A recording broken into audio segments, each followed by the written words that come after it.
I think there's a really unfortunate misconception that is like, only for a few of the population that I've heard, that is just like, well, if you can't afford to be here, don't be here. And that's terrible. What is your response to somebody who has that viewpoint? My response will be, we need our local families. We need young families. The other day I was writing an article about a story of a young family. They are business owners. They are in tourism industry. And they were sharing with me that because of Evics and the resources that we have, they are here. Otherwise, they would have been elsewhere.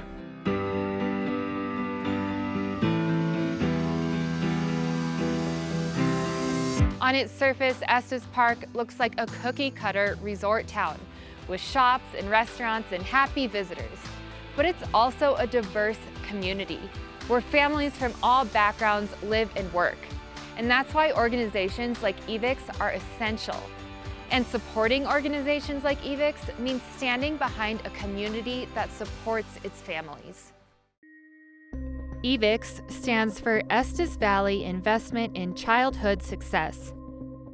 Established in 2006 as a childcare scholarship program, Evics has since grown into the Evics Family Resource Center, serving as a central hub for families in Estes Park.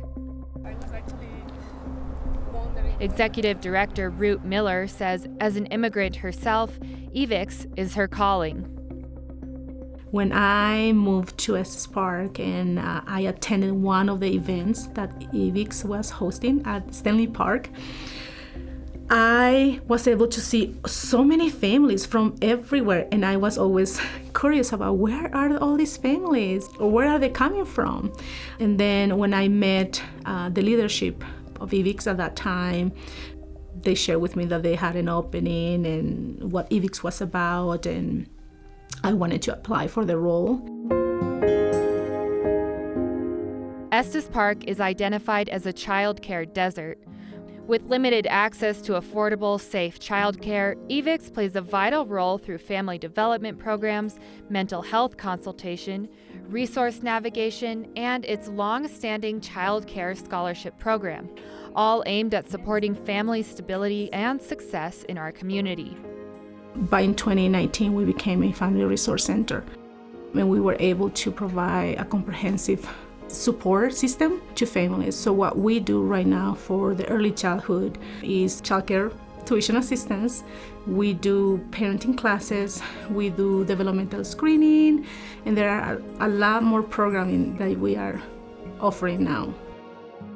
I would assume you're really helping a lot of families who might be underserved or aren't able to access services that they would need or have trouble affording certain services. That is correct.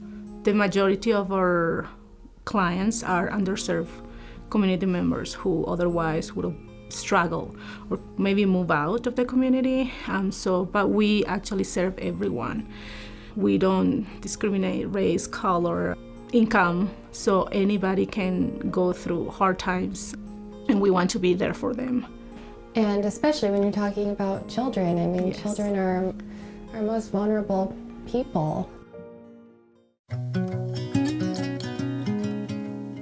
Dollars from the lodging tax extension passed in November 2022, known as the 6E funds, are now covering costs of the tuition assistance program, meaning Evics can now allocate the funds they raise to other important programs. Right now, for that specific program, is the majority of the fund. 6E is really making a huge difference in our community, in our families. In the past, Evics rely on fundraising. We sell cookies, we appeal and ask donors to support us for that program, but now having this funding that is coming to our community, it has been a life changer. I mean, a life-saving resource, I will say. Angelina Kirkpatrick is Programs Director. We give the families lots of opportunities to connect with each other because these are their supports and their friends. These are the people who you call and say, hey, can you pick up the kids after school because I can't, I have a meeting. And so really giving them those people that they can lean on and trust. We want to help with resilience, just helping them during those hard times, giving them the concrete support that they need, but also just the emotional support that they can do it. As programs director, Kirkpatrick says she loves figuring out the things families need most and then finding the best ways to implement those services. Being a mom with a 4-year-old and a 1-year-old, I totally can sympathize with the sleepless nights and the sleep regression and the teething and separation anxiety and all the things. So we have a Mom's Cafe program that meets here every week, and it's just nice to have community, to find friends and to talk about the struggles, but also encourage each other and support each other and share, this is what helped me. Other programs that Kirkpatrick says she has been able to implement now that more funding has been available are things like language pathology, parenting consultations, and a new group for Spanish-speaking women to connect with one another, just to name a few. So what I do is I help families pay for childcare. Former Estes Park math teacher Sarah Schmidt is the child care resource specialist at Evics. How it works is a family will come in and apply, and then we take their household income and their household size, and we calculate out, based on how much the child care they've chosen costs, we calculate out how much they should be paying to make it a little bit more livable for them. Schmidt explains the program is income-based and works to accommodate as many income levels as it can. In order to keep this town alive with these young families that are growing and wanting to raise their children in this beautiful place, we have to allow for some sort of assistance for this industry, right? Because otherwise, the child care providers either can't afford to stay open because they're not charging something that they can sustain, or the families can't afford to use it. Why does the community need to know how important 6E is for our families? The writing's on the wall, but I really want to drive that. Super important, because we are having a lot of trouble getting state and federal funding to help with childcare costs. So if it's going to come from anywhere, it's going to come straight from us. It's going to come from the town itself. It's going to come locally.